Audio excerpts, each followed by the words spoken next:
bukan sederhana, maka saya anjurkan engkau, buanglah kecongkakanmu, buanglah ketamakanmu, lepaskanlah lagakmu, lepaskanlah mimpi-mimpi kosongmu, karena ini semua tidak ada faedah bagimu.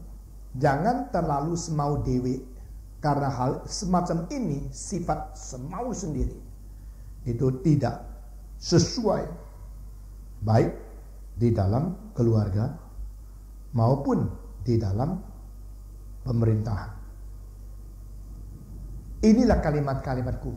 Saya tidak ada apa lagi yang bisa menghantar engkau pulang. Selesailah nasihatku. Nah, ini jadi waktu Konghucu bilang bye-bye, waktu itu tidak ada bye-bye ya. Sampai berjumpa lagi atau tidak pernah jumpa lagi kok. Lalu dia pergi. Perginya itu sepanjang jalan ini kalimat-kalimat terus muncul. Waktu ketemu sama dia itu diajarin, dinasihatin. Waktu pulang langsung kepada dirimu sendiri. Nah saudara-saudara, Konghucu di dalam filsafat tentang berkawan, to make friends, the philosophy of friendship, dia menyebut kawan yang baik itu ada 3 unsur. Ya, ini tidak usah dicatat di sini atau di pinggirnya footnote saja. Pertama, kawan yang baik harus sifatnya lurus, sungguh-sungguh, jujur, berani ngomong langsung. Iuji cuma satu istilah saja di Tionghoa, yaitu straight. Your friend, the good friend should be straight one, yang lurus. Kedua, iuliang. Kawan yang baik pertama harus lurus. Kedua, iuliang, yang penuh pengertian dan pengetahuan. Penuh pengertian dan toleransi. Ketiga, iutowen, kawan yang banyak pengetahuan, banyak mendengar.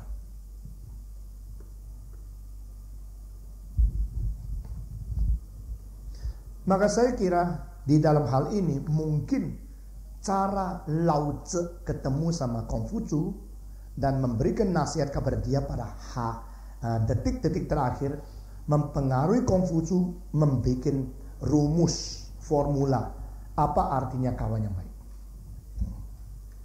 Setelah Konghucu pulang daripada pertemuannya dengan Lao Tzu itu, hati dia itu penuh dengan syukur tapi tidak marah. Nah saudara-saudara, kalau ada orang nasihati sesuatu kepadamu, apalagi yang lebih tua dari kamu, lalu mengatakan sesuatu demi kebaikanmu, tetapi kurang enak didengar, jangan marah. Karena pada satu hari waktu engkau mau mengerti sudah lambat, dia sudah mati. Tapi kalau engkau rendah hati dan mau terima dan mau cari lagi, mungkin masih ada dia memberitahu sesuatu lagi kepadamu. Itu the way of humility, is a way to enrich yourself, memperkaya dirimu sendiri. Dan janganlah berkawan dengan orang yang selalu hanya memuji, hanya mengatakan hal yang enak didengar oleh kamu. Itu tidak ada gunanya. Nah, dia penuh dengan ucapan syukur, meninggalkan itu. Sampai di negara sendiri, murid-muridnya Konghucu datang kepada dia. Dia terus memuji Lao Tzu, bukan main. Jauh lebih mengerti dari saya. Seperutnya penuh dengan pengetahuan. Orang itu otaknya segudang pengetahuan bijaksana, kristalisasi dari orang kuno, ngomong terus. Dan akhirnya dia mengatakan satu kalimat, burung di angkasa, saya tahu dia bagaimana berterbang. Ikan di dalam kolam, saya tahu dia bagaimana berenang. Tetapi sesungguhnya, kalau tanya saya mengenai naga, bagaimana datangnya, bagaimana perginya, cara terbangnya bagaimana, saya sama sekali tidak tahu.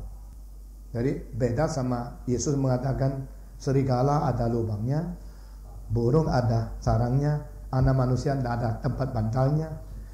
Konghucu mengatakan burung bisa terbang saya tahu, ikan bisa berenang saya tahu, naga bagaimana terbang saya tidak ngerti. Hari ini ketemu Lao Tzu sama seperti ketemu naga. Jadi itu pujian terakhirnya.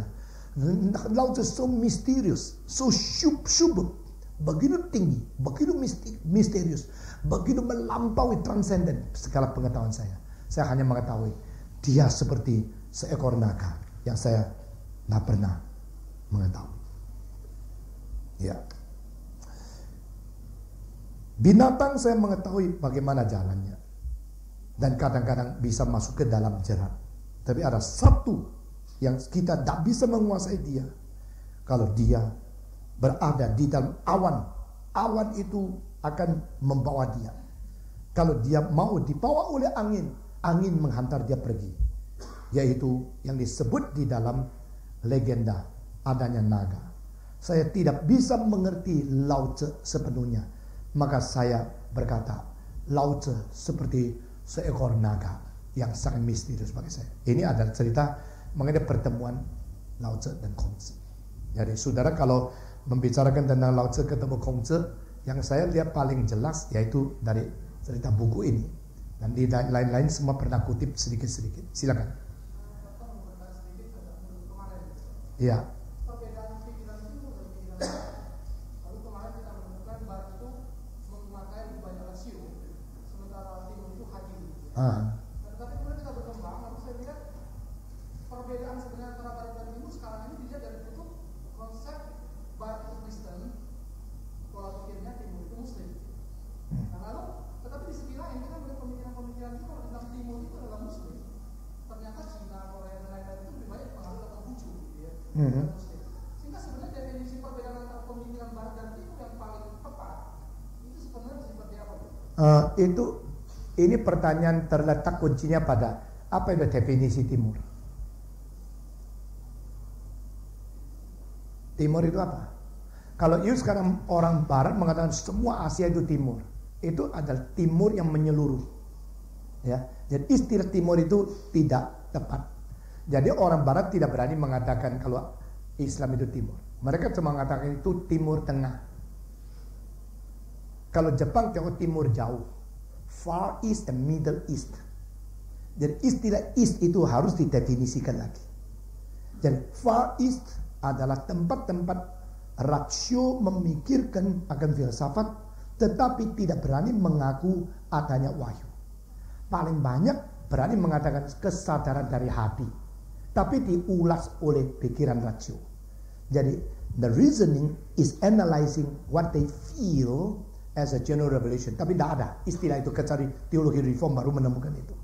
Jadi, dia tidak berani katakan wahyu. Dia katakan satu kesadaran, pengertian di dalam hati. Karena sinsing, itu sifat hati, itu satu dengan tientao. Ya, itu di dalam filsafat Konghucu ada kalimat itu. Jadi, apa yang menjadi satu kalam surgawi, itu menjadi sesuatu perasaan hati. Nah ini adalah timur. Sedangkan yang kita sebut barat, sebagai Eropa, khususnya setelah ada filsafat klasik daripada Socrates, Aristotle, dan Plato itu, mereka mementingkan rasio.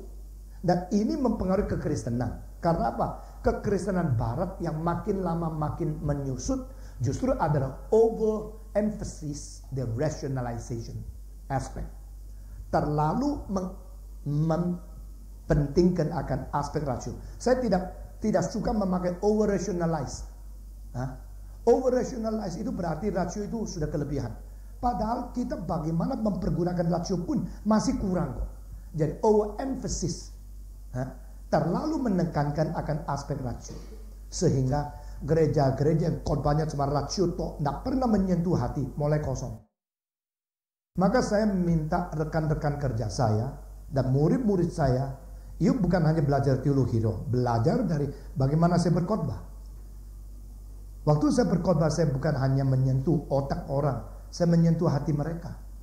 Karena di dalam khotbah saya unsur emosi, unsur rasio, dan unsur kemauan itu tiga menjadi satu. Ngerti tidak?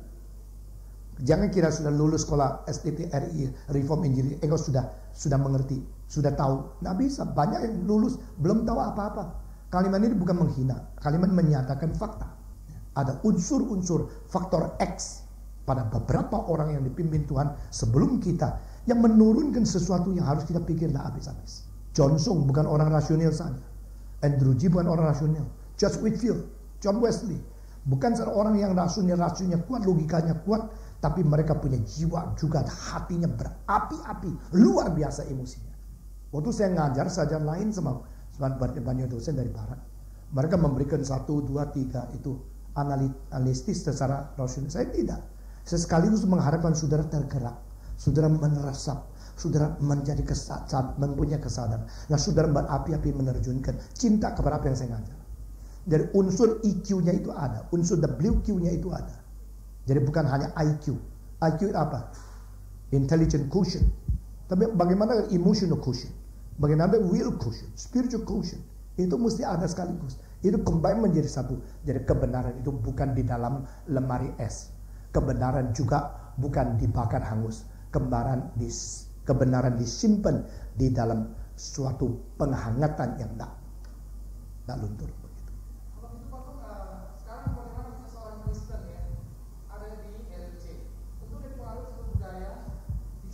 Atau seorang Kristen di Jepang, dipengaruhi oleh budaya Jepang dengan situasi segala macam. Lalu kita di sini dipengaruhi oleh Indonesia, Jawaisme gitu ya. Kita juga seorang Kristen. Itu ada di barat seorang Kristen juga.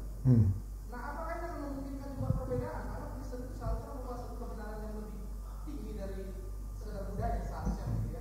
Bisa memisahkan konsep. Tetapi kemudian timbul istilah barat dan timur dalam dua kutub yang sama-sama Kristen. Ini barat pikiran ini timur, tapi sama-sama Kristen. Ya. Jadi pertanyaanmu apa?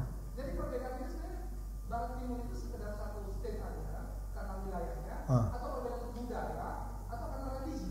Tidak mungkin tidak ada budaya mempengaruhi akan agama. Dan mungkin tidak ada. Tetapi kebenaran Allah harus lebih tinggi daripada budaya dan agama. Jadi saya menganggap firman Allah Logos adalah transcend budaya dan agama. Sifat budaya dan sifat agama hanyalah dua sifat yang dicipta Allah di dalam manusia. Lalu setelah jatuh ke dalam dosa, dua-dua berkembang menjadi sistem penilaian di luar dan sistem penilaian di dalam. Nah, ini semua kalimat yang kental luar biasa. The value system established to evaluate the meaning of life inwardly becomes religion. Outwardly becomes civilization. Jadi kebudayaan itu adalah bagaimana hidup sehari-hari dengan masyarakat dengan penilaian-penilaian termasuk seni, kostum, ya, makna hidup, etika dan sebagainya. Seluruhnya dan diwujudkan kadang-kadang di dalam tonel, di dalam drama, di dalam syair, di dalam sastra dan di dalam semua adat istiadat. Itu kebudayaan adalah outward daily living system of evaluation of value. Tetapi yang di dalam mengenai apakah saya berkenan kepada Tuhan, saya bisa membawa kabar kekekalan, saya bagaimana beribadat, dan saya bagaimana mempunyai spirit yang bernilai murni dan sebagainya. Itu inward evaluation of value system. Itu menjadi agama. Jadi agama adalah ini definisi saya yang menggabungkan kan dan pikiran saya. Yang ketiga, nanti saya munculkan tiga. Yang ketiga tidak terima oleh Kant. Immanuel Kant mengatakan religion is a system of worship and behavior. Jadi ibadah dan kelakuan, worship and conduct. Kedua ini membentuk satu sistem agama. Tapi dia mengatakan kalimat ini dipengaruhi oleh konsep dia yang tidak alkitabiah. Karena dia telah menulis satu buku yang berjudul The Religion Within the Limit of Reason Alone. Pernah tahu buku itu enggak? Pernah tahu buku itu? Itu buku kecil yang mempunyai pengaruh besar untuk mempengaruhi 300 tahun dari Kant. The religion within the limit of reason alone. And dia punya reason di situ tiga. Pertama, pure reason. Kedua, practical reason. Ketiga, the reason of judgment. Sehingga bagi dia, no room for supernatural, metaphysics, and revelation. Tidak ada. Dan Kant telah menjadi, menurut Paul Tillich, adalah filosof dari semua teolog Protestan. Bagi saya, filosof bagi semua Protestan yang liberal. Sehingga saya tidak terima itu. Maka semua dari Kant saya ulas lagi dan saya analisa lagi. Lalu saya masukkan unsur reform Injilinya. Jadi apa itu religion? Religion is a system of worship and morality concerning the eternal hope. Nah ini yang poin yang ketiga tidak ada pada Kant. Kant mengetahui kalau agama itu sebenarnya hope. Tapi dia sendiri dalam hati, dalam-dalamnya percaya itu, dalam bukunya tidak ada. Jadi dia self konflik. Saudara kalau belajar filsafat bukan secara informatif. Akhirnya, wah saya tahu kan, wah hebat, saya tahu Konghucu. Sesudah belajar Konghucu, saya minta you bikin paper bagaimana mengkritik Konfusianisme dengan kekristenan. Baru itu menjadi tugasmu sebagai orang Kristen. Jadi kan di sini kehilangan satu, eternal hope tidak ada. Ya. Akhirnya 3 hal ini, untuk worship kehilangan objek, untuk moral kehilangan standar, untuk itu kekekalan, kehilangan arah. Ketiga hilang ini membuktikan kalimat Yesus Kristus, aku datang mencari manusia yang sesat dan menyelamatkan mereka. Karena agama pun termasuk dinodai, total depravity masuk ke sifat agama manusia, sehingga manusia di dalam agama pun tidak ada standar. Itu sebab negara yang paling korupsi di dunia adalah Tiongkok sama Indonesia. Dan 2 negara ini 2 yang paling berkebudayaan kuno dan paling beragama yang mutlak. Berarti agama dan sifat kebudayaan tidak pernah menjadi penolong untuk umat manusia. Nah, ini semua yang kita katakan itu semua hal yang besar-besar sekali, bukan hal yang remeh-remeh. Sudah? Kita teruskan. Sekarang kita mau masuk ke dalam ajaran dari Konghucu. Sekarang kita akan melihat satu hal yang pokok di dalam Konghucu, khususnya atau karakteristiknya. Dia adalah seorang yang banyak mengajar, mengutarakan, tapi tidak menulis sendiri. Jadi Konghucu sama seperti 2 orang yang lain, yaitu di barat itu Socrates, di timur tengah Yesus. Ini 3 orang adalah tidak pernah tulis buku. Saudara kalau tulis buku juga jangan sombong. Yang tidak tulis buku juga jangan anggap diri persis Yesus. Karena engkau kalau memang disuruh tulis, engkau tidak tulis, itu dosa. Kalau engkau seharusnya tidak boleh tulis, you tulis, nanti banyak kesalahan yang tidak bisa dihapus. Jadi tulis dan tulis itu harus tergantung kepada mandat Tuhan untuk pribadimu itu apa. Socrates dia tulis, Yesus tidak tulis, Konghucu tidak tulis, tetapi mereka telah mencapai sesuatu hal. Apa yang dibicarakan mereka dianggap tidak boleh tidak ada di dunia. Maka muridnya apa itu? Menggebu-gebu untuk menulis apa yang mereka katakan. Nah, saudara-saudara, maka saya mengambil kesimpulan, bicaralah sesuatu yang orang rasa harus ditulis. Atau tulislah sesuatu yang orang rasa harus dibicarakan. Salah satu. Engkau sukses. Nah, saudara-saudara, apa ada kesempatan Kwe Kian Gi naik ke atas mimbar atau naik ke podium MPR bicara? Tidak ada. Tapi dia orang yang disuruh tulis. Tulis. Semua orang bicara. Kwe Kian Gi, Wibisono. Begitu kan?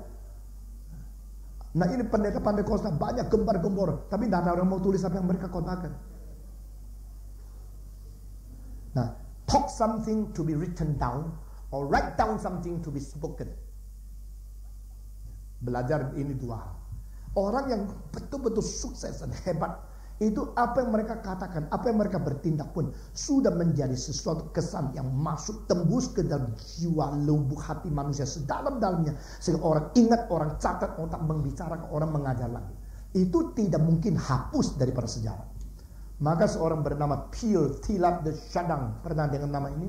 Dia 22 tahun di Beijing ya, untuk menggali itu Peking Man. Pierre Teilhard de Chardin pernah mengatakan sekali kalimat yang saya kaget luar biasa.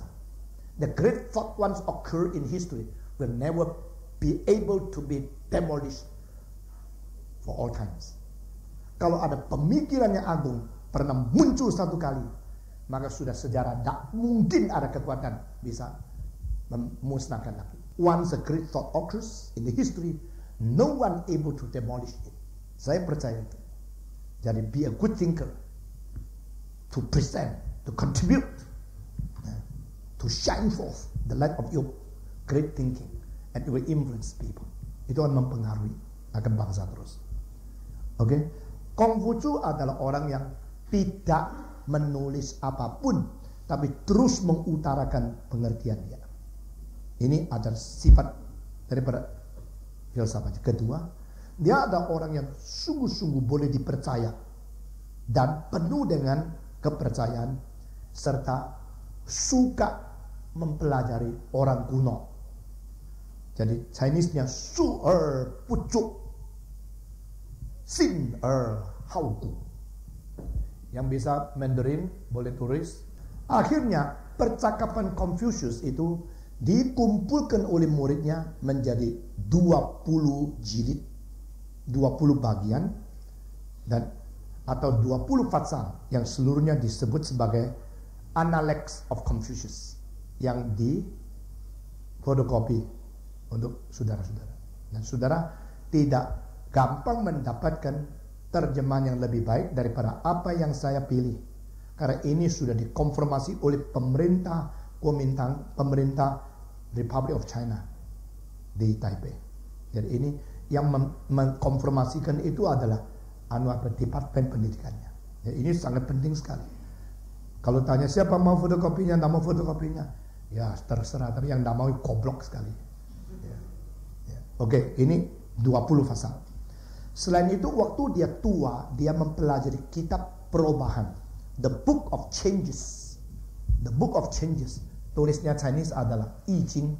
Kalau saudara ke toko buku Gramedia melihat ada ini I Ching, ya ini yang waktu tua Konghucu pelajari terus I Ching.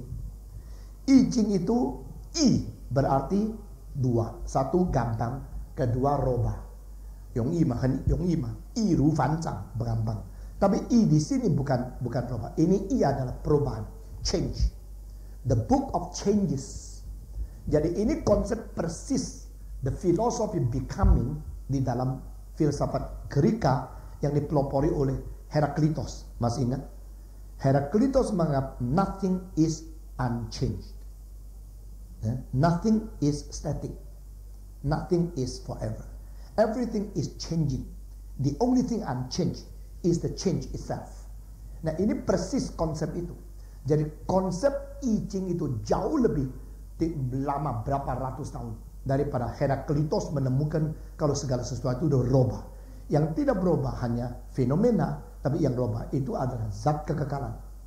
Nah, Konghucu pernah mengatakan di dalam analeknya satu kalimat, Jia wo wu shi, zhu yi xiu yi, kei mian da gui. Menambah kepadaku. Ini jia bukan palsu, bukan libur, tapi menambah. Memberikan tambahan umur saya 5 tahun atau 10 tahun. Cu'i syu'i. Dengan sesungguhnya mati-matian untuk belajar kitab perubahan ini. Akibatnya adalah kei mian da gui, bisa menghindarkan saya daripada perbuatan banyak kesalahan yang besar. Jadi dengan kalimat ini, dia waktu tua sekali. Masih ada legenda mengatakan Konghucu belum pernah mengenal buku ini. Tetapi ada yang mengatakan dia bukan saja pernah, bahkan waktu dia tua banyak waktu yang dia pakai untuk baca buku Changes. Nah, tahu saya kasih nama perpustakaannya HF Tan ya. Nah, saya sore ini mau lihat istrinya lagi stroke lumpuh dia. Ya. Ini suaminya itu kawan baik saya dan saya angkat dia menjadi penasehat satu-satunya dan permulaan pada gerakan reform Injil. Nah, HF Tan itu sampai dia mati, kira-kira setiap hari baca 5 jam. Ya. Jadi kalau you baca 5 jam, ya tidak heran sebab you buku sih bikin paper kok. Nah, mana bisa anda baca? Dia tidak ada orang suruh beli paper. Ya. Dan dia kumpulkan 6.000 buku. Waktu itu saya percaya adalah pendeta yang paling banyak buku. Lalu saya mengatakan, you kalau tua sudah tidak mau baca, saya beli. Saya tidak bilang you kalau mati. Itu menurut Konfusianisme tidak benar.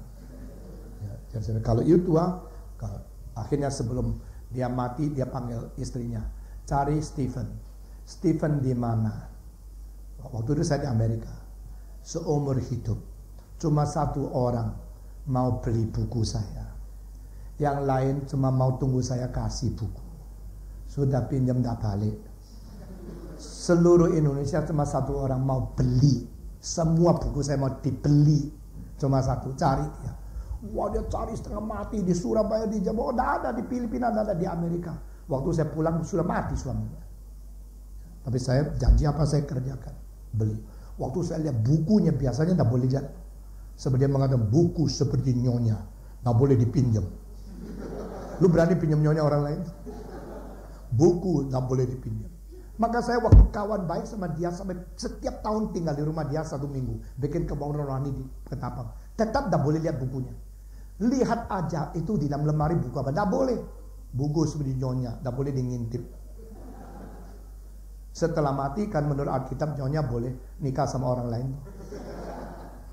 Nah, di akhir saya beli semua bukunya. Waktu itu saya kepingin loh. Kepingin sendiri. Saya juga banyak buku tidak ada. Saya kepingin. Akhirnya Tuhan gerakan saya beli untuk perpustakaan Reform Injil. Saya sendiri tidak dapat. Saya cari lagi yang senang, cari lagi pergi Amerika. Nah itu namanya memulaikan satu gerakan. Begitu. Nah puji Tuhan, Tuhan setia. Itu cerita panjang. Oke, kita teruskan ya. Lalu dia waktu tua masih mempunyai 4 tugas yang lain. Yaitu dia mengedit the book of songs. Ting Sisu. Mengedit buku syair, lalu menetapkan tata krama dan musiknya. Ketiga, memberikan pujian, appraisal dan penentuan nilai daripada kitab I Ching dari Zhou dinasti. Keempat, dia juga membentuk buku mengenai Spring and Autumn. Mengedit dan menetapkan buku Spring and Autumn. Ya. Itu satu zaman ya. Spring and Autumn itu satu zaman di sebelumnya dia. Dan dia menetapkan semua ini. Konghucu mempunyai satu sifat yang begitu gemar belajar. Maka dia menggabungkan pikiran dan mempelajari sesuatu menjadi satu. Dia menganggap pikir-pikir sendiri tapi tidak mau belajar. Orang itu akhirnya bisa menjadi menyeleweng. Wu Chenjing Zhongye Buqin. Isi, aku pernah sehari panjang tidak makan. Sepanjang malam tidak tidur. Hanya untuk memikirkan sesuatu. Dan ini pengalaman dia ya. Akhirnya saya merasa tidak ada gunanya. Lebih baik pergi belajar dari orang lain. Jadi dia tidak mau sombong untuk bersandar kepada diri. Aku pernah menjadi orang yang sepanjang hari tidak makan. Karena mikir satu belum beres. Nah saudara-saudara, kalau laki-laki itu sama perempuan bedanya. Perempuan itu peka sekali jam makannya jam berapa. Ya. Ayo sudah jam 12 makan yuk, makan. Belum selesai, nanti perut sakit loh. Yang penting itu badannya. Jadi laki-laki kadang-kadang itu sudah waktu kerja sesuatu, ada ngotot sesuatu, makannya dilupakan, itu tidurnya dilupakan, begini. Memang begitu ya. Saya dari kecil sering dengar mama bilang, makan. Waktunya makan saya belum mau turun. Saya anggap makan itu buang waktu. Gendeng, ini orang gendeng. Jadi saya bikin lagu, saya baca buku, atau saya pikir sesuatu, selalu tidak mau. Waktu makan itu, kalau boleh tidak pernah makan. Dipaksa-paksa makan. Sampai sekarang kan teriak-teriak. Nyonya saya bilang, jangan lupa minum obat, jangan lupa makan. Waktunya, mesti jaga badan dan sebagainya. Konghucu mengatakan saya selalu, sampai 1 hari tidak makan, sepanjang malam tidak tidur. Hanya untuk memikir. Tapi akhirnya, tidak ada gunanya. Dia bilang tidak ada gunanya. Lebih baik belajar dari orang lain. Maksudnya, rendah hatilah. Jangan kira kau sendiri dengan otakmu bisa tahu semua. Banyak yang kau pikirkan orang lain sudah pikir. Tetapi tidak berarti copy seluruh pikiran orang lain. Jadi filsafat Konghucu itu ada juga menggabungkan pikiran dan pelajaran. Sehingga berani belajar. Setelah itu berani pikir apa yang dipelajari. Kedua kombinasi menjadi satu. Menjadi kuat sekali menjadi pengetahuanmu. Nah ini akhirnya di dalam peribahasa Tionghoa, Shuwen, ilmu pengetahuan. Di dalam bahasa Latin adalah skill. Itu science, ada derived from Latin skill, ya, science. Ini artinya apa? Artinya I know. Tapi ilmu pengetahuan atau knowledge, learning, science, ilmu itu di dalam Tionghoa persis berbalik. Artinya apa? Adalah shuwen, belajar dan tanya. Jadi I don't know, bukan I know, I don't know. I learn and I ask. After ask, learn again. After learn, ask again. Because I don't know. Jadi di dalam hal ini orang Latin pasti lebih sombong dari orang Tionghoa. Karena dia mengatakan I know, itu ilmu. Orang Tionghoa mengatakan I don't know, itu ilmu. Ya. Justru you don't know so you learn. You learn and you don't understand, you ask. Always asking, learning, asking. Itu namanya ilmu. Jadi kita kalau lihat kebudayaan itu heran ya. Bisa berbeda begitu besar, tapi akhirnya mengutarakan sesuatu. Karena apa? We need truth. Kita memerlukan kebenaran. Oke, sekarang kita akan melihat dari 6 sudut filsafatnya Konghucu. Pertama, metafisika dan pikiran agamanya.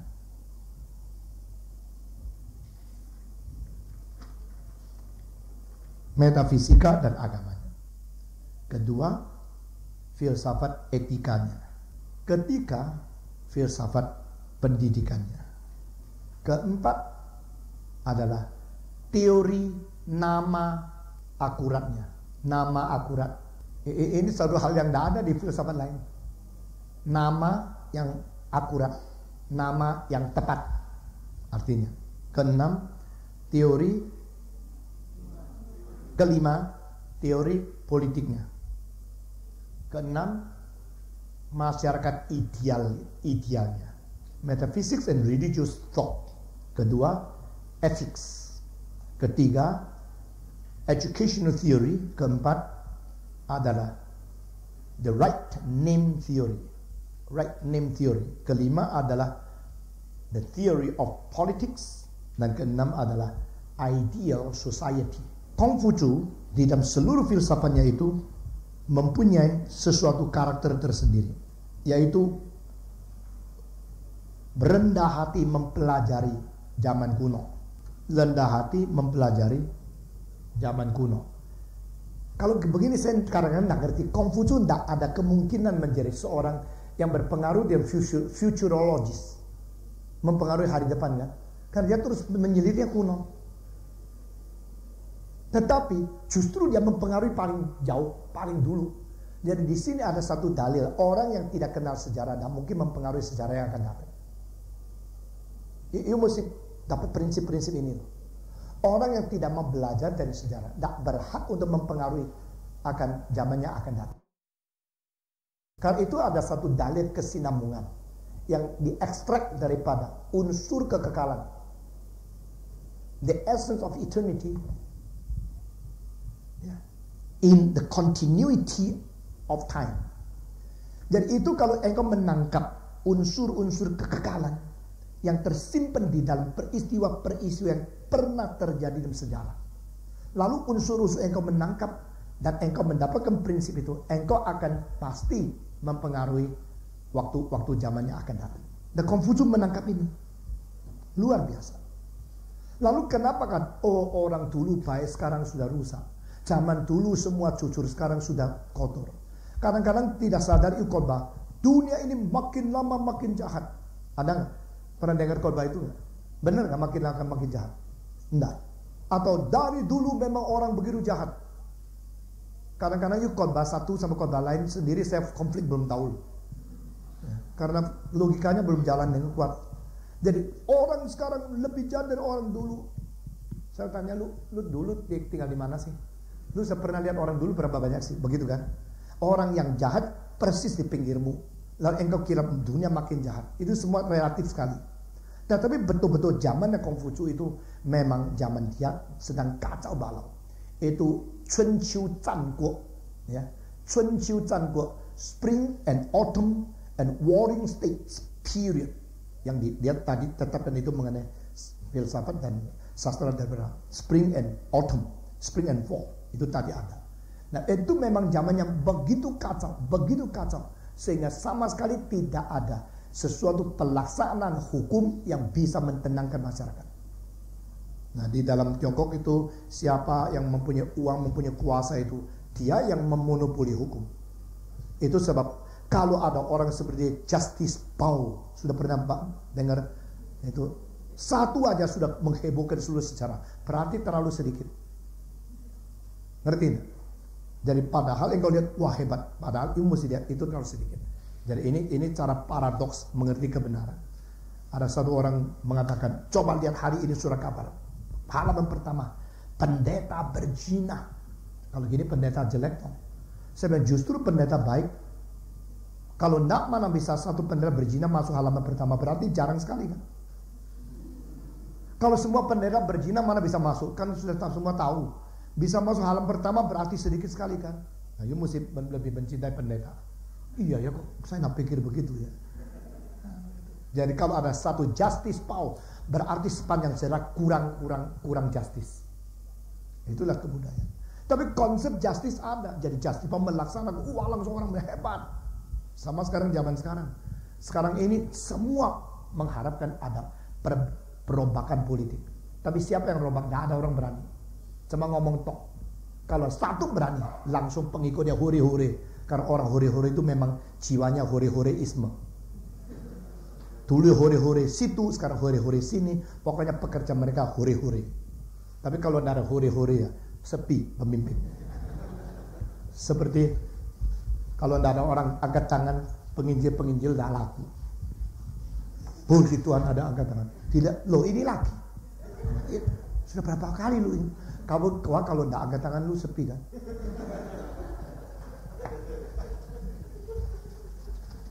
Sampai ada satu orang itu sudah kecewa, tidak ada orang Kristen yang bertobat, tidak ada orang menerima Yesus. Lalu dia pulang itu jalan-jalan lewat pantai. Wah lagi ombak besar, banyak orang mati. Tuh, keluarkan tangan, orang itu berenang, banyak mau mati keluar. Dia bilang puji Tuhan, sudah lihat turunkan tangannya. Kan lihat tadi tidak laku, sekarang laku. Ada orang angkat tangan. Ya, oke. Pertama, metaphysics and religious thought.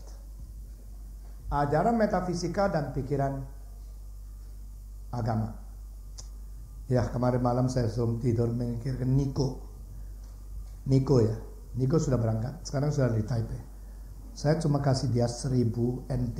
1000 NT itu untuk makan saja. Kalau mau agak enak, 1 minggu habis.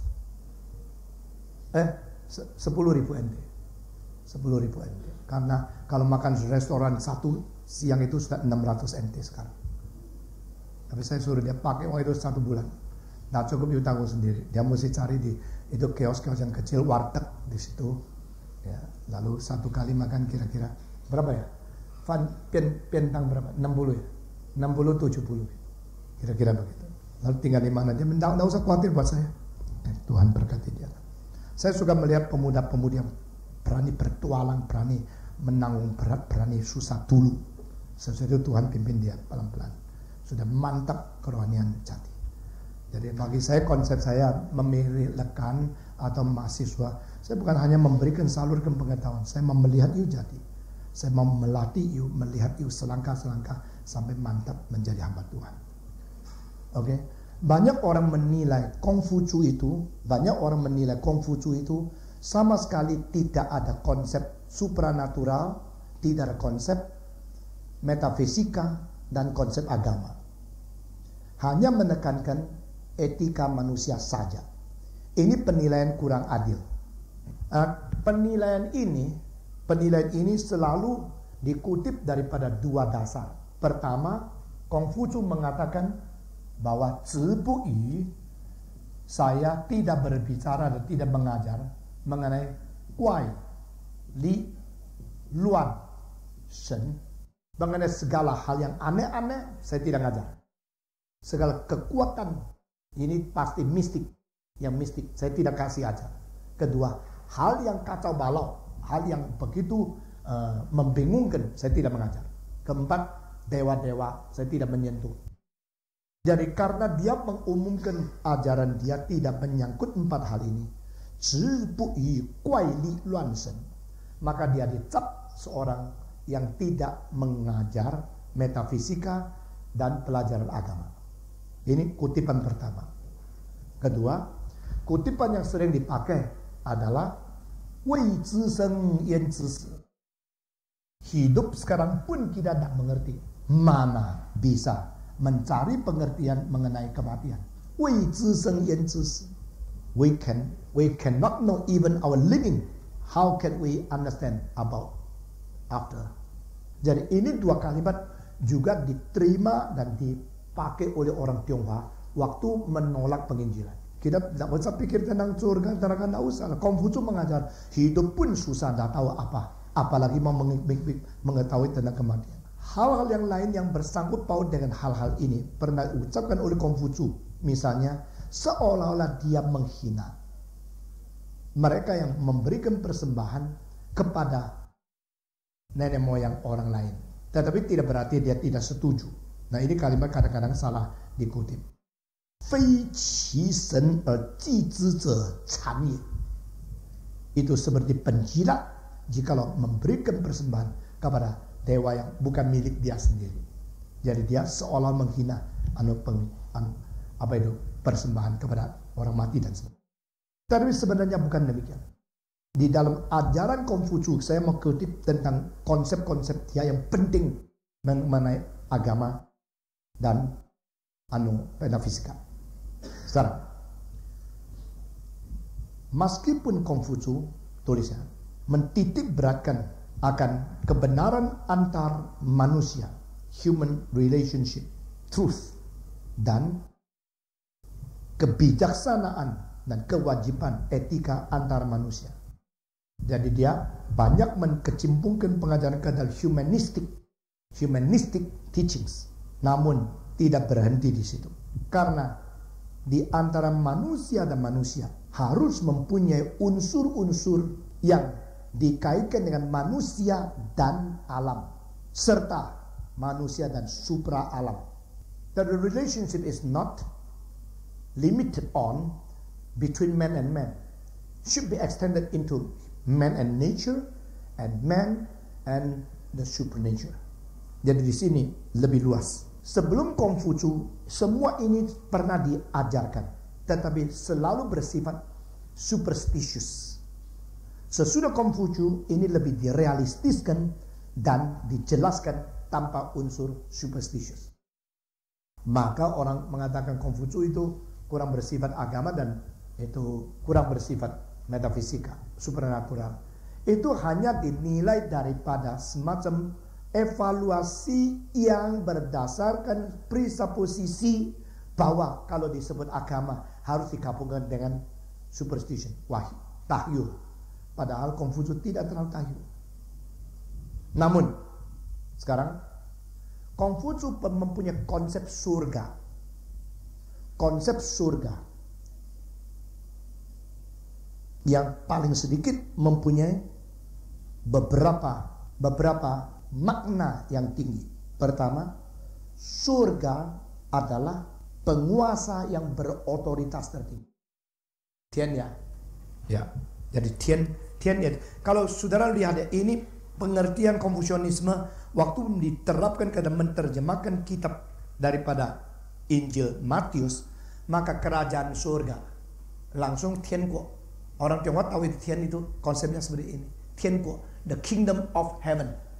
Kalau di dalam terjemahan ke dalam bahasa Injil Lukas, Injil Yohanes adalah the kingdom of God, ya, kerajaan Allah, sama kerajaan surga dipisahkan. Jadi konsep surga itu adalah yang di atas itu, ya, yang di atas itu. Nah, yang di atas itu sebenarnya itu apa? Itu cuma udara kah? Atau bintang-bintang kah? Atau selain itu ada seluruh sinkronisasi yang terakhir ada penguasa tertinggi kah? Bagi Konfusius sebenarnya harus dipercaya ada penguasa tertinggi. Dari mana buktinya? Sekarang tulis ya. Konfusius mempunyai seorang murid yang paling baik. Namanya yaitu Yan Hui. Waktu dia mati,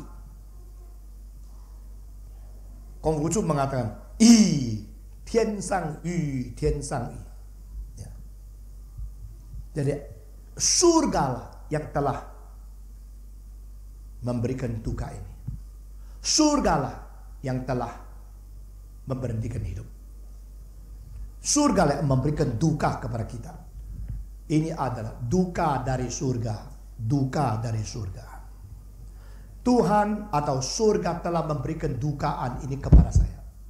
Jadi ini saya mendapatkan kedukaan dari Tuhan karena orang ini mati. Dari sini mengindikasikan ada kemauan surga untuk menetapkan hidup matinya orang. Tempat kedua yang kita lihat, pada waktu dia pergi bertemu dengan seorang namanya Nans, ya, Nans Selatan Nans, maka muridnya Celuk yang tadi saya katakan itu, dah seneng. Kenapa ketemu sama dia? Nah, berarti ini dah beres. Nah, ini muridnya Celuk, ini orang yang lurus, orang yang berani ngomong dan pernah menghina Konghucu. Ya tidak senang. Kenapa Konghucu ketemu sama dia? Lalu Konghucu menjawab, kalau aku bersalah, surga akan marah atau tidak senang kepadaku. Aku kalau bersalah, surga akan bosan dan tidak lagi suka kepadaku.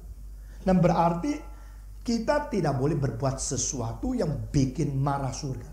Karena surga itu mempunyai hak untuk menyatakan sukanya atau marahnya kepada seseorang. Kalau demikian, berarti ini ada unsur surga itu mempunyai kekuasaan. Maka demikian, kita simpulkan surga itu ada oknum yang menentukan ini. Oknum. Surga itu ada oknumnya. Kedua, tian. Itu tiannya tulisnya begini ya. Tian. Kalau ren tulisnya begini. Karena manusia berdiri gini kan. Tulisnya ren jadi begini. Kedua, tian itu adalah penentu dan pemberi dan penentu nasib manusia. Sehingga umur manusia, kekayaan manusia, kemampuan manusia ditetapkan oleh surga.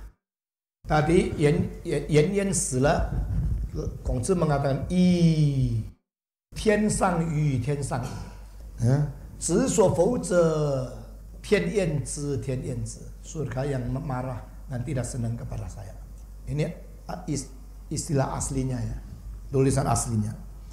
Sekarang surga memberikan itu umur, memberikan kekayaan, kemuliaan, dan menetapkan kekuatan dari beberapa kalimat, yaitu menurut kalimat keluar daripada seorang murid namanya Zixia, mengatakan Si Seng You Ming, Fu Gui Zai Tian. Ya. Ini istilah yang penting. Si itu mati, Seng itu hidup, You Ming ada mandatnya tersendiri. Ya, Ming ini adalah sesuatu penetapan, satu destiny, satu fate, ada sesuatu degree di dalamnya, mandat. Jadi orang hidup, orang mati itu ada mandatnya dari Tuhan. Fu Gui Zai Tian. Kalau engkau bisa kaya, bisa hormat, itu yang menentukan itu adalah di dalam surga, bukan di dunia ini. Jadi penetapan engkau kaya, miskin, engkau mulia atau tidak, itu di surga yang menentukan, bukan dunia ini. Jadi Si Seng You Ming, Fu Gui Zai Tian. Semua 1, 2, 3. Yuming apa? Ya. Ini dua kalimat yang penting sekali. Lalu satu kalimat lagi yang dari buku Fasal Zihan, mana Gu Tian Zhong Zi Jiang Sheng Yu Do Neng Ye. Jadi Tuhan yang memberikan surga, yang memberikan semacam keagungan, kesalehan, dan menambahkan kemampuan, kekuatan kepada orang itu.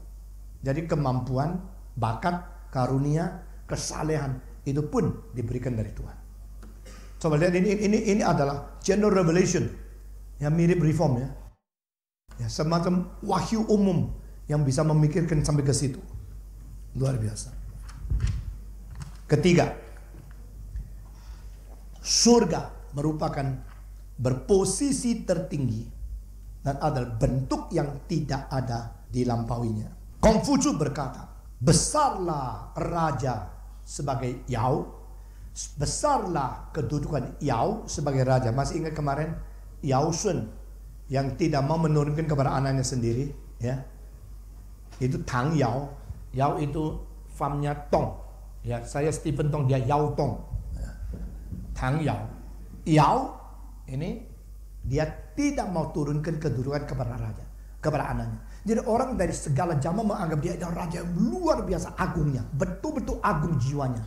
Jadi Yao Da Zai, dia bilang besarlah, alangkah besarnya. Yao Zi Wei Jin, ya Kui Kui Fu, begitu seperti gunung yang begitu besar berdiri di depan kita. Yao itu adalah orang yang tinggi, orang yang agung karakternya sebagai raja di depan kita. Tetapi Wei Tian Wei Da, yao zhe ci zhi. Namun demikian, surgalah yang paling besar. Yao hanya sesudahnya. Ya, jadi bukan yang paling besar. Jadi harapan pikiran dia itu raja terbesar pun bukan terbesar. Langit yang paling besar. Raja yang paling hebat pun bukan tertinggi. Langit lebih tinggi. Jadi dia mengaku ada langit yang lebih tinggi daripada raja. Ini di dalam buku pasal Taipei. Yang pasal yang lain dia mengatakan satu kalimat lagi. Kalau sudah berdosa kepada surga, sudah tidak ada jalan keluarnya. Tidak ada orang yang bisa berdoa baginya. Nah, ini adalah kalimat yang bagi seluruh Tiongkok menganggap artinya sedang sejarah adalah surga tertinggi. Bagi saya adalah artinya di dalam konsep Konghucu tidak ada pengantara. Nah, ini yang saya pakai dalam penginjilan saya. Kalau sudah bersalah kepada surga, tidak ada yang bisa didoakan baginya. Tidak ada orang bisa menolong engkau lagi. Karena kalau engkau bersalah kepada raja, mungkin diampuni. Karena dia cuma orang sama orang. Bersalah kepada siapapun, itu ada pengantaranya. Bisa minta pengampunan, minta tolong supaya engkau dibebaskan daripada hukuman. Tapi bersalah kepada Allah, sudah, siapa yang bisa bantu? Tidak ada yang lebih tinggi dari Allah kok. Biasanya yang menyelesaikan problema ada yang lebih tinggi daripada yang berproblema. Jadi engkau kalau salah sama menteri, minta tolong dong presiden. Menteri bilang, presiden bilang sama menteri, sudah ampuni dia. Karena apa? Dia bukan yang tertinggi. Tapi kalau engkau bersalah kepada surga, kepada Allah itu sendiri, sudah tidak ada yang bisa tolong. Karena apa? Tidak ada yang lebih tinggi dari Allah. Jadi kalimat ini selalu dimengerti dalam filsafat Tiongkok, Allah tertinggi. Tapi justru bagi saya kalimat ini membuktikan di antara Allah dan manusia, Konghucu tidak ada konsep ada pengantara. Tidak ada orang bisa mendoakannya. Nah, ini tafsiran yang lain sekali dari saya sendiri dengan penafsir filsafat di Tiongkok. Oke. Maka manusia harus bersikap bagaimana kepada surga. Konghucu mensodorkan di dalam ajarannya seluruhnya disimpulkan boleh dikatakan 5 sudut. Pertama, tidak boleh menipu surga. Buqitian.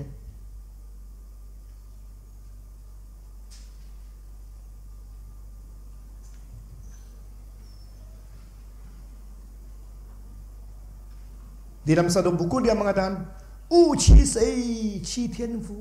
saya berani nipu sama siapa? Masa saya berani nipu sama surga? Nah, ini tidak boleh. Jadi tidak boleh tidak jujur dan tidak boleh pura-pura dan tidak boleh menutup dosa di hadapan surga. Kepada surga kita harus jujur, rendah hati, sungguh-sungguh. Nah, ini sama dengan konsep Paulus bahwa aku terhadap Allah kepada manusia tidak mempunyai hati nurani yang tidak beres. Ya. Dan ini nanti muncul di Mencius. Sang Bukhui Tian, Xia Bu Ren, Allah.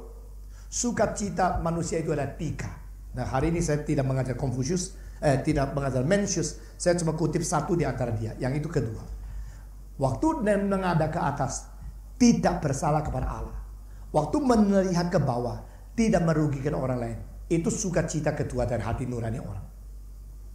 Bagus ya? Nah, sukacita pertama ketika nanti waktu Mencius baru kita bicarakan. Sekarang kedua, takut kepada surga, takut kepada langit, dan hormati kepada langit, hormati surga. Konghucu mengatakan seorang gentleman mempunyai 3 hal yang dia rasa takut. Nah, yang paling besar, dia takut kepada mandat surga. Takut kepada mandat surga. Wei Tianming. Yang selainnya itu adalah takut kepada orang yang berjabat tinggi. Dan ketiga, takut kepada perkataan orang saleh. Jadi ini 3 hal yang ditakut. Takut kepada surga, takut kepada raja dan pejabat yang tinggi. Ketiga, takut kepada kalimat-kalimat diucapkan oleh orang saleh. Wei Seng Ren Zi Yan, Wei Jin Zi, Wei Tianming. Ketiga, percaya kepada surga atau percaya kepada langit. Ini di sini percaya lain sama konsep Kristen ya. Menerima keselamatan. Di sini percaya kepada surga berarti engkau harus terima apa yang sudah diatur oleh surga. Dua kalimat yang penting. Pertama, bu yan tian bu yu ren, tidak bersungut-sungut kepada surga dan tidak mempersalahkan orang lain. Kalau sakit, mengapa Tuhan tidak mengasihi saya? Kalau rugi, mengapa orang lain menipu saya? Konfusius bilang, tidak usah. Tidak usah mempersalahkan Allah. Tidak usah mencari-cari kesalahan orang lain. Selalu koreksi dirimu sendiri. Jadi, kalau memang surga sudah atur, engkau sekarang harus gagal atau harus susah. Apalagi kalau engkau mempunyai kesalahan sendiri. Ya sudah, terima saja. Percaya yang diatur itu baik. Nah, ini sikap ketiga terhadap surga. Jadi itu orang Chinese yang sudah dipengaruhi Konfusianisme itu, mereka mempunyai sifat kolerik yang cukup kuat. Waktu kesulitan, menghadapi kesulitan itu, mereka bukan cengeng nangis, tapi mereka menjalankan sesuatu. Tidak banyak minta pengertian kenapa begini sama Tuhan. Bukan anak manja, anak kolokan, tapi anak yang berjuang sendiri. Nah, akibatnya adalah tidak mempunyai tali emosi yang cukup baik dalam dunia spiritual. Tapi ini yang ketiga, yaitu percayalah dan serahkanlah kepada surga. Keempat, kalimat kedua belum ya. 自我者其天赋, yang betul-betul mengetahui aku semuanya adalah surga saja. Tidak usah minta pengertian orang lain bagi banyak. Yang mengerti engkau, yang mengetahui engkau, itu cuma surga. 自我者其天赋.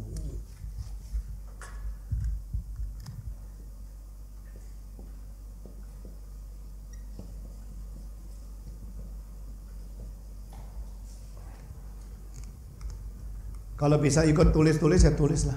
Ya. Itu lebih bersifat aslinya. Gitu. Seperti orang khotbah, Greek-nya, Ibrani-nya. Ya. Terus, keempat, bersandar kepada surga.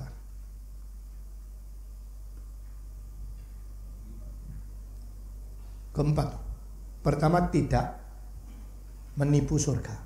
Kedua, takut dan hormat kepada surga.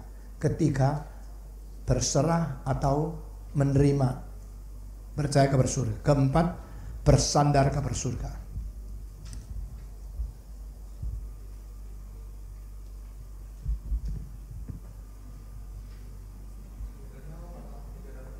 Ya, tiga itu menerima nasib. Keempat itu sekarang mesti ada sesuatu moral yang bergantung kepada dia. Keempat, yaitu dia mengatakan tian seng de yi, surgalah yang telah memberikan sesuatu kapasitas moralitas di dalam diri saya.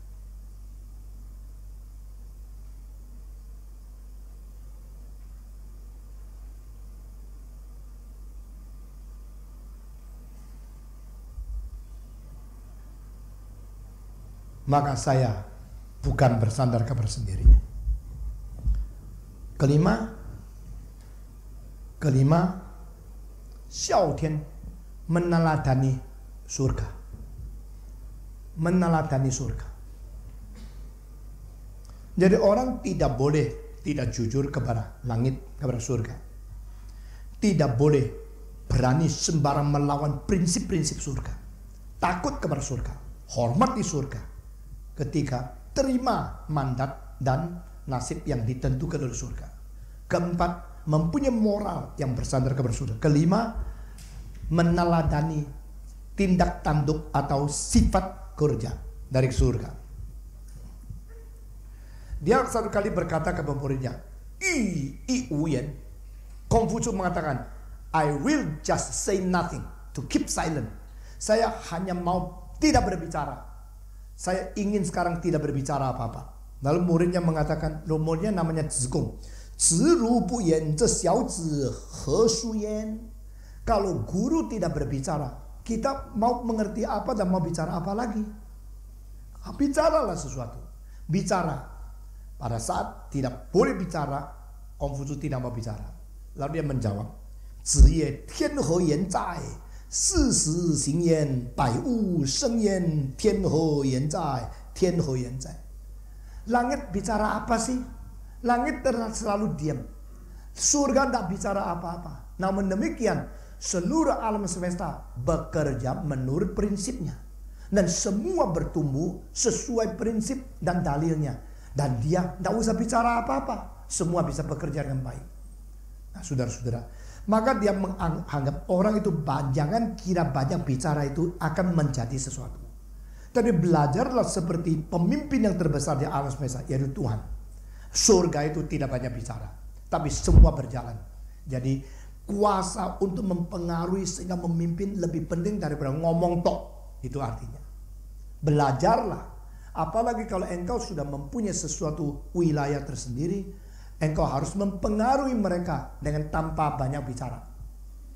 Nah, ini filsafatnya Konghucu. Ya, tulis. Apa sih yang dikatakan oleh surga? Surga tidak berbicara, tetapi 4 musim terus berputar menurutnya. Segala sesuatu terus bertumbuh menurutnya. Apa sih yang dibicarakan oleh surga? Nah, ini ya di dalam Lao Tzu menjadi satu kalimat yang lain, namanya Wu Wei Wu Bu Wei. Doing nothing but nothing is not done. Itu namanya filsafat yang begitu dalam. Itu adalah sama dengan konsep Aristotle, unmoving mover. He doesn't move, but he is the power to motivate all things to move. Nah, itu Allah seperti ini.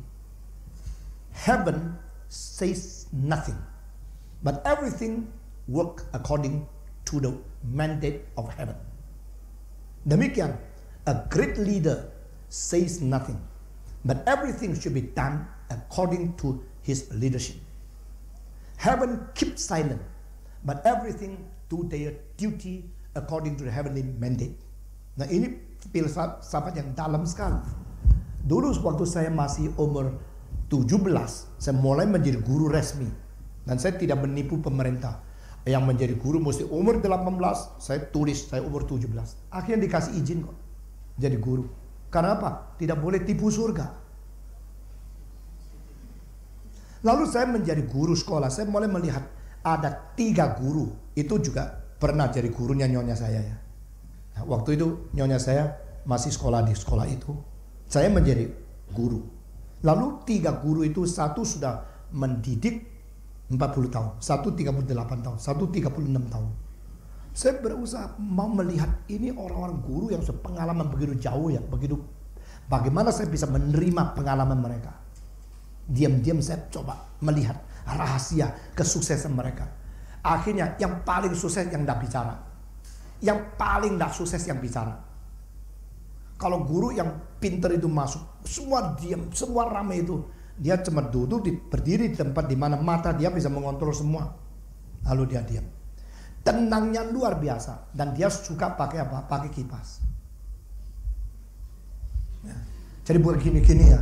Dia orang itu. Lihat modelnya, you sudah kepingin diam. Dan dia sama sekali tidak teriak apa. Diam, semua diam. Enggak. Sekarang kita mau mulai. Semua diam. Kalau ada yang masih ramai, lihat, cuma lihat. Masih ada yang bicara, berdiri lagi. Tidak 3 detik, 4 detik diam. Saya lihat di belakang, wah ini rahasia nih. Yang satu lagi cilaka, juga mengajar 38 tahun. Ya, tapi kalau orang diam, jangan ngomong, situ, jangan ngomong, jangan ramai. Akhirnya paling ramai dia. Ya. Jadi dia memakai suara yang ramai untuk memberhentikan keramaian orang. Tidak ada gunanya. The eye contact and your image of authority, your stability of spirit, and your influencing power, your eyesight. Itu semua penting sekali. As a leader, speak nothing, but everybody listen to you. Listen to unspoken words, unspoken sentences. Allah juga demikian. God is unmoving, but He is moving others. God is a moving mover, Aristotle. Konghucu mempunyai pikiran yang sama. Konghucu mengatakan, God says nothing. Heaven keeps silent. But everything have to do their own work according to His will and His mandate. Jadi mandat surgawi sendiri. Diam, tapi semua taat kepada dia. Semua jalan, semua bertumbuh menurut dia. Tidak ada yang berani lawan dia, karena dia tidak bicara. Nah itu di dalam Lao Tzu mempunyai istilah lebih mantap lagi. Yaitu Wu Wei Wu Bu Wei. Wu Wei berarti doing nothing. But Wu Bu Wei, nothing undone. Kelihatan tidak kerja apa-apa, tapi akhirnya semua dikerjakan. Nah ini penting loh saudara-saudara. Perbedaan pendidikan keluarga. Papa sama mama bedanya apa? Papa diam-diam, nggak ngomong. Mama cerewet terus. Papa ya, baik-baik ya. Jangan nakal ya, jangan lupa ya. Itu mama. Kalau udah gini nggak jadi mama. Memang alam atur begini. Ya dong, tak pukul. Ngomongnya lebih banyak dari pukulnya. Sudah mau pukul, tidak berani. Dulu itu Cao Sekuang tau, yang mendirikan Ding Liang Tang di Jakarta.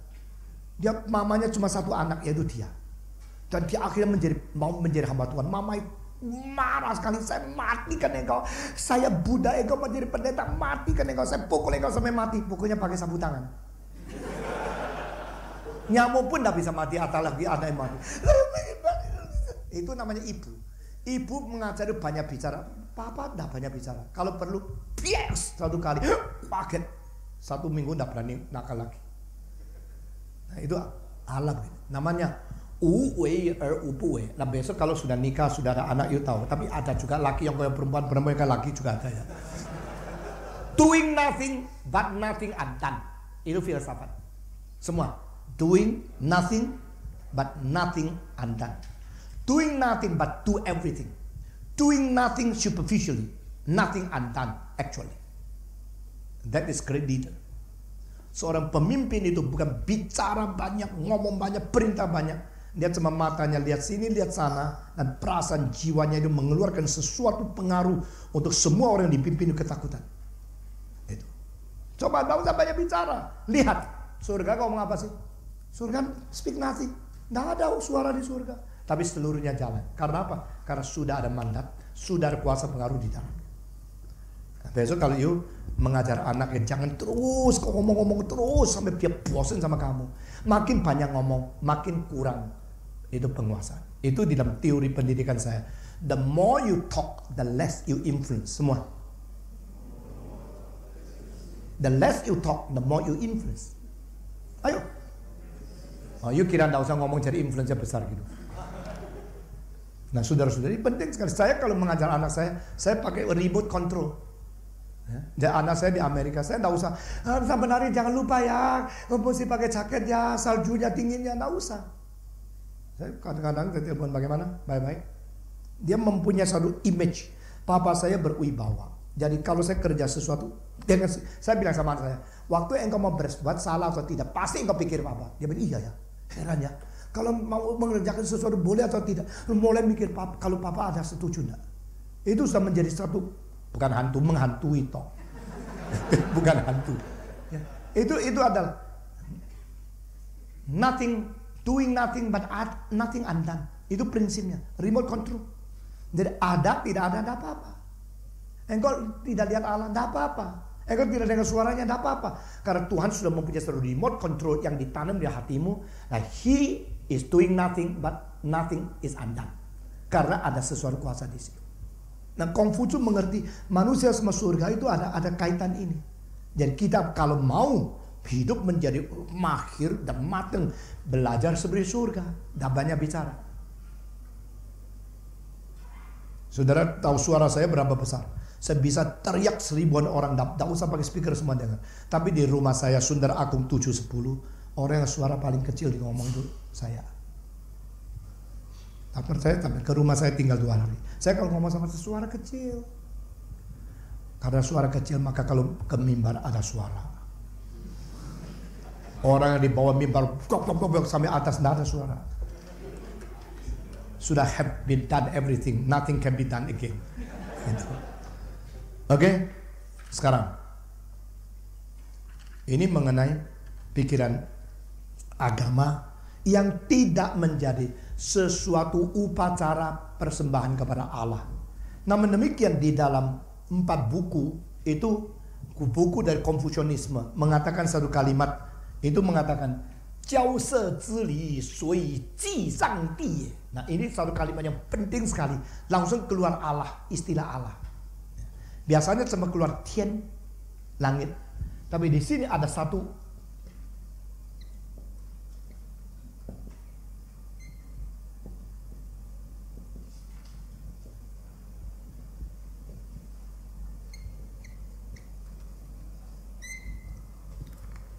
upacara di Jiao se, yaitu di subuk, di tempat sawah itu, dan ini dikonsentrasi kepada satu tempat, adalah untuk berbakti kepada Allah.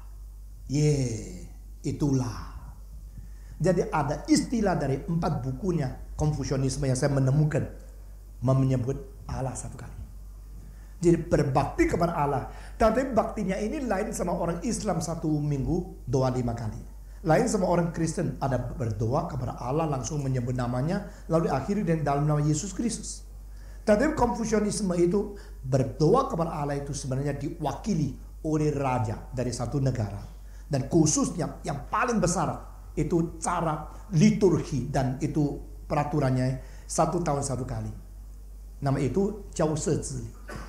Jadi raja mewakili seluruh rakyat pergi ke satu tempat ibadah yang tidak boleh ada atapnya. Karena apa? Langsung kontak surga. Kalau ada atap, kena macet di situ. Ya. Jadi di situ ada satu Jiao se. Jiao se itu satu mesbah yang terbuka, di mana raja datang ke situ untuk mewakili seluruh rakyat untuk minta apa? Minta kepada surga memberikan berkat kepada rakyat. Jadi di situ dipotong sapi, lembu, persembahkan kepada langit, berdoa minta bahagia surga kepada seluruh rakyat. Itu ada. Dan setelah Ming Dinasti itu adalah seorang namanya Li Zicheng, petani, memberanikan diri, mencalonkan diri dari presiden. Ya. Lalu menghancurkan dinasti Yuan. Yuan itu ada Mongolian dinasti.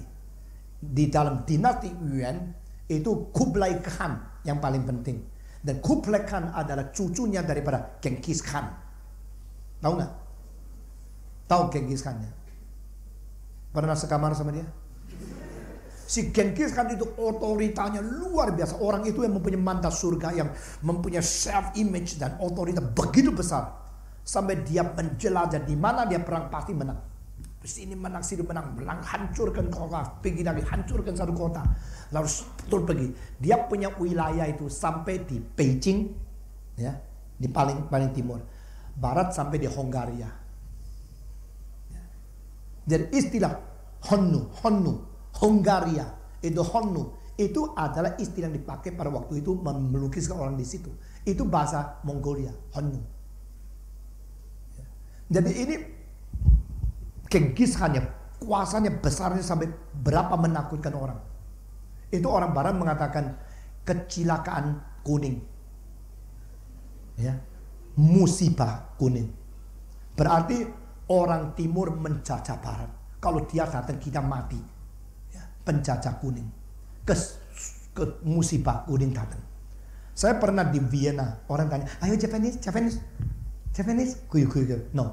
What are you? Chinese." No, gitu. Don't come here, don't invade, jangan menjajah. Kan dia ketakutan Mao Zedong luar biasa. Mao Zedong pernah pada tahun itu mengatakan biar dunia perang dan harus ada perang. Dia mengatakan 3 kali dalam 5 tahun. Dunia ini perlu perang. Dan waktu perang jangan takut. Amerika sama Rusia perang sampai mati-matian, semua hancur. Tiongkok kena serempet-serempet, mati separuh, masih sisa 4 miliar. Masih sisa berapa? Bukan banyak. Masih sisa 400 juta. Ya. Tiongkok waktu itu penduduknya 800 juta. Amerika sama Rusia perang habis-habisan. Tiongkok kena cilaka musibah, kena separuh. Sisa separuh, 400 juta. Wah, Rusia sama Amerika dengan ketakutan luar biasa. Karena kesan yang membuat orang Amerika begitu banyak skizofrenik dan sakit jiwa adalah waktu perang di Korea. Waktu itu Tiongkok tidak ada apa-apa, tidak ada senjata, tidak ada bom, Nggak ada sarapan, nggak ada, cuma ada daging. Jadi itu kalimat yang penting di dalam itu national anthem.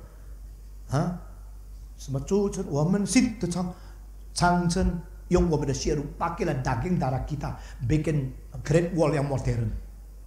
Ya, jadi dulu bikin itu Great Wall pakai batu, sekarang pakai daging. Jadi orang Amerika, orang komunis keluar, mati, sudah mati senang, keluar lagi, baru masuk keluar lagi. Jadi itu terus disiapkan, baris pertama mati, baris kedua keluar, kedua mati, baris ketiga keluar. Akhirnya baris kelima sudah sisa 3 meter. Sisa 2 meter. Terus gila. Keluar lagi, mukanya lebih galak lagi. Nah, itu kali anak satu-satunya Mao Zedong mati di dalam peperangan Korea. Ya akhirnya mereka ketakutan luar biasa. Nah, waktu Genghis Khan paling kuat itu, dia sampai berani mengatakan, kau membunuh, kau sudah mencuri, sekarang lutut. Orang itu lutut. Tahu saya siapa? Genghis Khan. Wah, ditakut itu. Istilah Genghis Khan itu adalah nama untuk menakuti anak-anaknya. Jadi kalau anakmu nakal ya, Genghis Khan datang, langsung dia diam. Itu hantu untuk seluruh Eropa gitu. Dia berwibawa besar sampai bagaimana? Sampai lutut. Saya mau potong kepalamu. Tetapi tunggu, karena dia tidak bawa pisau. Dan Genghis Khan pulang bawa pisau. Balik lagi, dia masih di situ. Tidak berani lari karena ketakutan wibawa begitu besar. Nah, orang seperti itu memang saya kira ada mandat surga ya. Bisa bikin semua bangsa ditaklukkan daripada Tiongkok sampai kepada. Tapi ada seorang yang dipuja-puja oleh Mao Zedong, namanya Li Zicheng. Li itu Mr. Li, seperti Li Tenghui, Li Guangyao. Ini orang Li ini lihai. Ini abad ke-20 ini banyak orang Li yang lihai. Siapa? Li siapa sini? Siapa Li? Li Zhaohua, wah lihai. Li Zhaohua, Li Xiaolong ya, Li ya, Bruce Lee kan. Nah, Li Zicheng, istilahnya Zicheng itu apa? Jati sendiri. Jadi Mr. Li yang otodidak, jati sendiri, Ziji Cengkong kok. Dan dia seorang petani berani melawan itu tatu. Itu namanya apa? Namanya tatu itu adalah great. Tu itu metropolitan. Yaitu Beijingnya, utaranya Beijing dijadikan apa itu ibu kota daripada Yuan dinasti. Yuan dinasti begitu agung, tapi 96 tahun hancur semua oleh seorang petani. Dia membawa petani-petani untuk bukan aja people's power. Akhirnya ratusan ribu petani tidak mau menani, pergi melawan Yuan dinasti. Jadi Mongolian Empire hancur karena dia. Dan sesudah itu terus dia menjadi Yonglok Huangdi, menjadi raja pertama dari Ming dinasti. Dia perintahkan bikin istana. Besarnya sampai sekarang adalah lebih besar berapa kali daripada Versailles di Prancis. Saudara tahu kalau itu square, itu alun-alun terbesar seluruh dunia di mana? Tiananmen ya. Sebenarnya cuma sepertiga daripada Monas. Saya kira ya Monas, saya sendiri ngaku, ini Monas ini adalah alun-alun terbesar seluruh dunia. Saya sudah ke Tiananmen. Red Square tidak ada seperlimanya Tiananmen. Dan Tiananmen Square tidak ada sepertiganya ini. Tetapi ini tidak bisa disebut square karena sudah bikin jalan selang sini selang sana, pohon tanam-tanam, cuma daerah yang tidak ada bangunan. Tapi kalau itu semua dibuka bikin satu lapangan, tidak ada yang lebih besar seluruh dunia, paling besar di Jakarta. Cuma orang Indonesia belum sadar kemungkinan kita bagaimana membuat negara ini kuat dan luar biasa. Ya, dan ini natural resources besar sekali, tapi banyak orang masih miskin. Padahal Tuhan sudah memberikan kekayaan kepada Indonesia ini luar biasa. Kita teruskan. Lalu dia membuat istana yang besarnya sampai 9.999 kamar. Nggak berani 10.000. Karena 10.000 angka surga. Jadi turun dari surga itu 999 paling banyak. Nah istilah 9 ini bahasa Tionghoa itu apa? Ciu. Ciu berarti lama terus nggak habis-habis. Yaitu kopi daripada eternity artinya. Lalu disuruh bikin satu ciulongpi. Satu apa itu tembok yang 9 naga. Naganya semua muka menghadap depan, ekornya ke kanan ke kiri ke belakang ke kanan ke kiri. Itu 9 naga. Lalu bakar itu porselin dengan warna yang merah, kuning, hijau itu saya sendiri pergi lihat di Beijing itu. Tapi 9 naga itu waktu dipersembahkan hari peresmian itu pecah satu porselin. Waktu itu kalau ketemu pegang kepala. Kaisarnya Tiongkok itu kejamnya luar biasa. Kuasanya besar. Satu. Sudah satu. Tetap satu. Wah, orang itu cilaka. Sisa berapa jam peresmian. Dia cepet-cepet bikin satu kayu. Terus dicat warna sama. Ditempelkan di situ. Akhirnya raja periksa, tidak ketemu. Orang itu nak mati. Setelah raja mati dia bilang, ini dulu kayu ini satu. Itu nama Jiu Long Pi. Kenapa Jiu ditambah dengan Long? Karena Jiu itu lama, Long itu makmur. Makmur selama-lamanya. Namanya Jiu Long. Nanti kapan-kapan saya kasih tahu you ya. Naga dinasti Yuan kepala besar apa, lehernya kecil apa, sama dinasti kakinya 5, kakinya 4. Itu ada filsafatnya sendiri. Seluruhnya. Jadi kalau itu tahu you beli Gucci atau you lihat tahu ini zaman apa nggak bisa ditipu. Kita teruskan ya. Sampai di mana sih tadi? Sampai di Gucci. Tadi sampai di mana ngaco lu? Hah?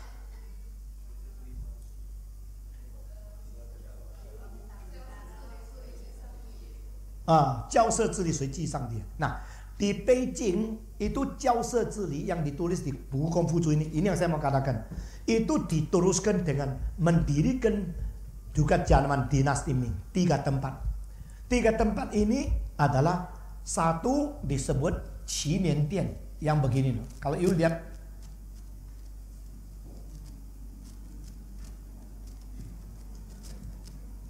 Temple of Heaven. Ini semua batu putih yang dihias dengan semua apa itu ukiran-ukiran. Ini atasnya adalah biru, ini merah, ini putih. Jadi ini semua warna dan semua ukuran itu diukur dengan cara astronomi. Membuktikan manusia harus hormat kepada surga. Qinian Dian. Saya sendiri sudah masuk ke dalam Qinian Dian. Bung Karno ke situ lihat dia kaget luar biasa. Karena seluruh bangunan yang begitu besar itu kira-kira sampai di sini tingginya bisa sampai 10 susun rumah tingginya. Tidak ada satu paku, semua kayu. Kayu sama kayu itu dieratkan dengan itu cara fisika ya, yang tidak bisa lepas. Dan melewati ratusan tahun gempa bumi lewat dia terus begitu teguh. Nah, waktu engkau bicara sama temanmu di sana, engkau bilang, wei, gitu ya. Dia di situ, wei, suara keras loh. Padahal engkau menghadap sini, dia dengar di suara itu. Bung Karno sama waktu itu sama Adam Malik atau siapa pergi situ, kaget luar biasa karena Bung Karno seorang arsitek.